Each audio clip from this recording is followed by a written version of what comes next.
Sir কি রাতে মশারি টানিয়ে ঘুমান? দেশের কোনো এক ক্যান্টনমেন্ট এলাকা, পাশের মহল্লাতে এক তাবলিগি জামাত অবস্থান করছে। এলাকার এক সাথী জামাতের এক সাথীকে নিয়ে দেখা করতে গেলেন এক সামরিক কর্তার কাছে। অফিসারের মেজাজ কোনো কারণে চড়া ছিল।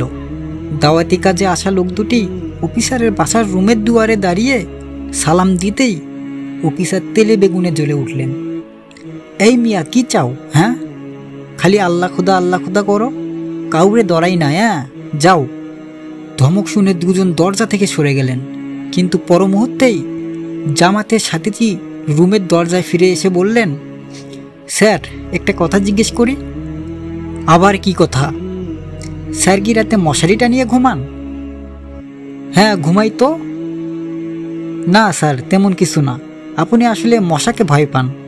আমি যাই, আসসালামু আলাইকুম। কথাটা বলেই লোকটা চলে গেল, কিন্তু অফিসারের মাথায় কথাটা আটকে গেল। আরে সারাদিন বলে বেড়াই কাউরে ডরাই না, কাউকে ভয় পাই না, অথচ এমন কোনো জিনিস নেই যাকে আমি ভয় পাই না। মশা মাছি, সাপ বিচ্ছু, তেলাপোকা, ইঁদুর থেকে শুরু করে বউ বাচ্চা কাকে না ভয় করি। এমনকি নিজের অধীনে থাকা সাধারণ সৈনিকটাকেও ভয় পাই। সাত পাঁচ ভাবতে ভাবতে অফিসার সকালে জামাতের সাথীকে নিয়ে আসা স্থানীয় লোকটিকে খবর দিলেন। লোকটি এলো। অফিসার বললেন, তোমার সাথে যে সকালে এক লোক এসেছিল সে এখন কোথায়? লোকটি প্রমোদ গুনতে গুনতে বলল, স্যার সাধারণ অশিক্ষিত মানুষ, না বুঝে একটা কথা বলে ফেলেছে, মাফ করে দিন। আরে মিয়া, সে যা বলেছে ভালোই বলেছে, তার সাথে আমি দেখা করতে চাই। স্যার উনি তো জামাতের সাথী, উপশহর মসজিদে আসেন। সন্ধ্যার পর অফিসার মসজিদে গেলেন। লোকটির সাথে দেখা করে বললেন, আপনার কথা আমাকে খুব টাচ করেছে।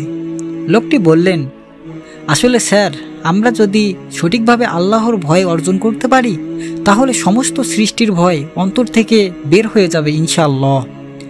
আর আল্লাহকে ভয় না করলে সমস্ত সৃষ্টি আমার জন্য ভয়ের কারণ হয়ে দাঁড়াবে। অফিসার তার কথায় মাথা নেড়ে সায় দিলেন। পাল্টে গেল একটা জীবন, শুধরে গেল একটি অন্তর, বদলে গেল একটি পথ।